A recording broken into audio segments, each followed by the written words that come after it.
السلام علیکم۔ امید ہے کہ آپ سب لوگ خیریت سے ہوں گے اور اللہ پاک کی امان میں ہوں گے۔ سب سے پہلے تو رمضان المبارک کی بہت بہت مبارک ہو میرے تمام مسلمان بہن بھائیوں کو۔ اللہ پاک اس رمضان کے صدقے آپ لوگوں کے تمام مسائل ختم کریں، اور جتنے بھی میرے مسلمان بہن بھائی کسی بھی مقصد کے لیے پریشان ہیں، اللہ پاک اس رمضان کے صدقے ان کے تمام پریشانیاں ختم کریں اور ان کو دلی سکون عطا فرمائیں، آمین ثم آمین۔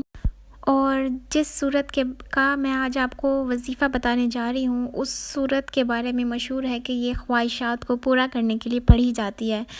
جس طرح صورت رحمان ہمیں دلی سکون اور بیماریوں سے شفا کے لیے پڑھی جاتی ہے، صورت واقعہ رزق کے لیے پڑھی جاتی ہے، صورت واقعہ ہماری بخشش، صورت واقعہ رزق کے لیے پڑھی جاتی ہے، اور صورت ملک بخشش کے لیے پڑھی جاتی ہے۔ اس طرح جس صورت کا جو آج میں وظیفہ بتانے والی ہوں، اس کے بارے میں بہت مشہور ہے کہ یہ خواہشات اور مقاصد کو پورا کرنے کے لیے پڑھی جاتی ہے۔ اور اس وظیفے کو بتانے سے پہلے میں کچھ باتیں آپ سے کرنا چاہوں گی۔ ہو سکتا ہے کہ ان باتوں کو سننے کے بعد آپ کی زندگی میں جو ڈاؤٹس ہیں وہ کلیئر ہو جائیں، اور آپ کی زندگی میں سکون آ جائے، اور آپ جن خوشیوں کو ڈھونڈ رہے ہیں وہ خوشیاں آپ کو مل جائیں، اور آپ اللہ کے بہت زیادہ قریب ہو جائیں۔ اچھا، آج کل کے دور میں زیادہ تر دیکھنے کو یہی ملتا ہے کہ آج کل تقریباً ہر انسان کسی نہ کسی مسئلے میں، کسی پریشانی میں پڑا ہوتا ہے، اور سب کی یہی خواہش ہوتی ہے کہ ان کو کوئی ایسا وظیفہ مل جائے جس سے ان کے تمام مسائل حل ہو جائیں، ان کی پریشانیاں ختم ہو جائیں۔ لیکن اور اللہ پاک نے اپنے قریب، سب سے زیادہ قریب ہونے کا طریقہ بھی اللہ پاک نے ہمیں خود بتا دیا اپنے پیارے نبی کریم صلی اللہ علیہ وسلم کے ذریعے۔ یقین کریں، جب آپ سجدے کی حالت میں ہوتے ہیں تو آپ اللہ کے سب سے زیادہ قریب ہوتے ہیں۔ دنیا کا کوئی ایسا وظیفہ نہیں ہے جو آپ کو اتنے قریب اللہ کے کر سکے۔ یقین مانیں کہ جب آپ سجدے میں ہوتے ہیں، اللہ پاک اس ٹائم آپ کی ہر سانس سن رہے ہوتے ہیں، آپ کی ہر دعا سن رہے ہوتے ہیں۔ لیکن ہم سجدے دل سے نہیں کر رہے ہوتے، ہم نمازیں دل سے نہیں پڑھ رہے ہوتے، حالانکہ جو چیز ہم پر فرض کی گئی ہے ہم اس پر توجہ ہی نہیں دیتے۔ ہمیں صرف ایسا وظیفہ چاہیے ہوتا ہے جو ہماری دعا قبول کرے۔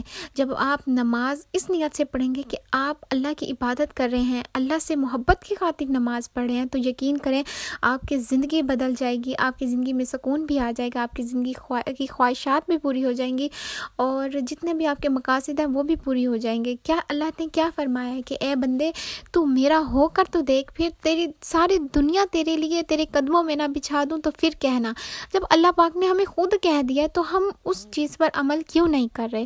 ہمیں انسانوں کی کیوں ضرورت پڑتی ہے؟ ہمیں صرف اللہ سے دعا مانگنی چاہیے، صرف اللہ سے اپنے ہر غم شیئر کرنے چاہیے، تو یقین کریں آپ کی زندگی کے تمام مسائل ختم ہو جائیں گے۔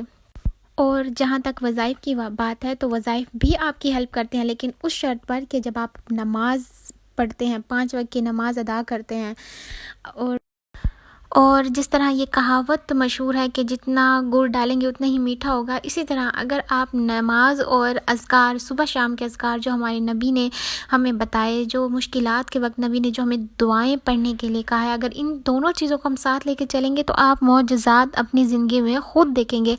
اور اب چلتے ہیں اس وظیفے کی طرف جس کا میں نے ویڈیو کے شروع میں آپ کو بتایا تھا، تو وہ وظیفہ ہے سورۃ مزمل کا وظیفہ۔ اور آپ نے اس کے ساتھ نماز کو لازمی، 5 وقت کی نماز کو لازمی ادا کرنا ہے، اور اس کے بعد آپ نے یہ وظیفہ ساتھ ساتھ پڑھنا ہے۔ اور کوئی بھی ٹائم آپ مقرر کر لیں کہ آپ نے کس ٹائم یہ وظیفہ کرنا ہے، اور روز آپ نے باقاعدگی سے اسی ٹائم پر یہ وظیفہ پڑھنا ہے۔ سب سے پہلے آپ نے اول آخر 11 مرتبہ درود پاک، درود ابراہیمی پڑھنا ہے جو ہم نماز میں پڑھتے ہیں، اور اس کے بعد آپ نے 11 مرتبہ سورۃ مزمل پڑھنی ہے، اور اس کے بعد بھی آپ نے 11 مرتبہ درود پاک پڑھنا ہے، اور پھر اللہ سے دعا مانگنی ہے، دل سے دعا مانگنی ہے۔ یاد رکھیں کہ نماز اس کے ساتھ لازمی ہے، اور جب بھی آپ نے 5 وقت کی نماز پڑھنی ہے اس کے ساتھ ایک مرتبہ آپ نے سورۃ مزمل پڑھنی ہے، اور اس کے بعد یہ وظیفہ کرنا ہے۔ تو یقین کریں آپ کو وہاں سے مدد ملے گی جہاں سے آپ نے کبھی امید بھی نہیں کی ہوگی۔ ایسے زندگی میں معجزات ہوں گے کہ آپ کو یقین نہیں آئے گا، اور یہ میں نے خود پڑھی ہے، خود اس کا تجربہ کیا ہے۔ میں دوبارہ ریپیٹ کر دیتی ہوں، آپ نے اول آخر 11 بار درود ابراہیمی پڑھنا ہے، اور اس کے بعد آپ نے 11 بار ہی سورۃ مزمل پڑھنی ہے، اور آپ نے ایک ہی وقت بنانا ہے، روزانہ آپ نے اسی وقت پر ہی پڑھنا ہے، اور جب تک آپ کا مقصد پورا نہیں ہوتا آپ نے اسے جاری رکھنا ہے۔ اور امید ہے کہ آپ کو میری یہ ویڈیو پسند آئی ہوگی، پسند آئی ہے تو لائک اینڈ سبسکرائب کر دیجیے گا، اور کسی بھی قسم کا کوئی بھی سوال ہو اس ویڈیو سے ریلیٹڈ، وظیفے سے ریلیٹڈ، کچھ بھی آپ مجھے کامنٹ کر سکتے ہیں، میں اس کا لازمی جواب دوں گی۔ ملتے ہیں ہم اپنی نیکسٹ ویڈیو میں۔ اللہ حافظ۔